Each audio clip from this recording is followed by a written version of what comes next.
Recombinant AAV vectors are usually described as non-integrating vectors because they form episomes and they don't integrate to the same extent as viral vectors known for integration, such as retroviral vectors.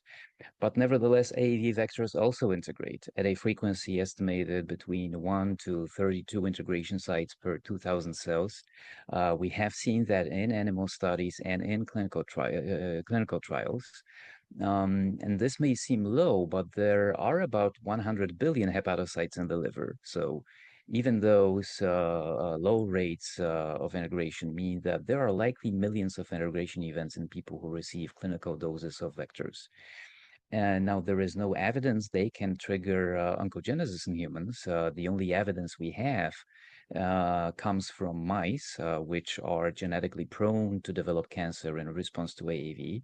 But we have not seen malignancies triggered by AAV in other animals, and we have not seen evidence for AAV causality in clinical vector recipients who developed cancer. So why do we care about those integrations then? Because we know that genome integration of retroviral vectors can trigger oncogenesis, although the mechanisms of those integrations are different. So we know recombinant AAV can integrate and that it might have implications and that there is a theoretical risk of tumorigenesis. And if we acknowledge the numbers involved that I mentioned earlier and observations across the board, they warrant vigilance. And that means we need to take a closer look whenever AAV gene therapy recipients develop cancer.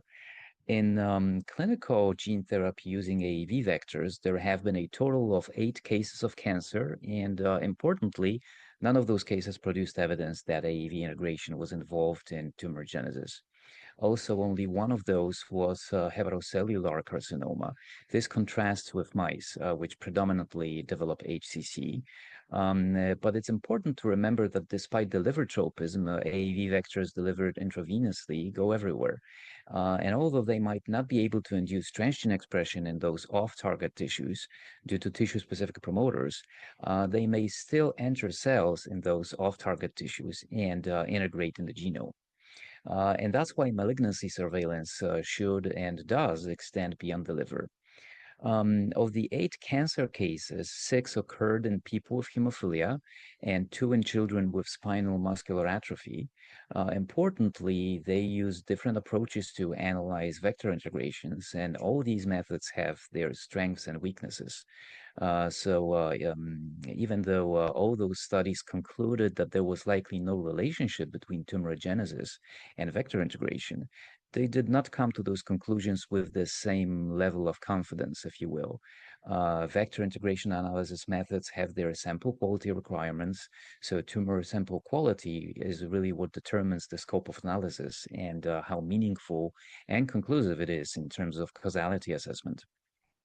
No method is perfect, and ideally a molecular analysis should involve several methods that provide complementary information and may provide a broader understanding of individual cancer cases. Good communication between the reporting physician, the pathologist, and the manufacturer is key on that front. Approved products list contact information for reporting malignancies, and they provide instructions on collecting samples for integration analysis. Of course, cancer treatment will have priority over everything else. But if sample collection is feasible without compromising patient management, it should be pursued. I also think that the cancer cases reported so far show the need to better define communication goals when cancer happens. The conclusion that cancer was unlikely to be related to gene therapy meant something else in those individual cases. It can mean that no integrations were found. It can mean we found integrations, but they did not seem to have triggered tumorigenesis. Or it can mean that we did not find anything, but our sample quality was insufficient for comprehensive integration analysis. And it can mean several other scenarios, really. So I think that for the benefit of the community, we need to find a way to translate the complex outcomes of molecular analyses to something accessible and informative enough at the same time. So we land somewhere in the middle between too complex for the broader community and too simple to be helpful. And we need a long-term follow-up since tumorigenesis may occur years or decades after a vector infusion. So we need a global approach to data collection since robust analysis of rare events in people with rare diseases will require meaningful numbers of patients. So data should be collected in a global registry, such as the World Federation of Hemophilia Gene Therapy Registry.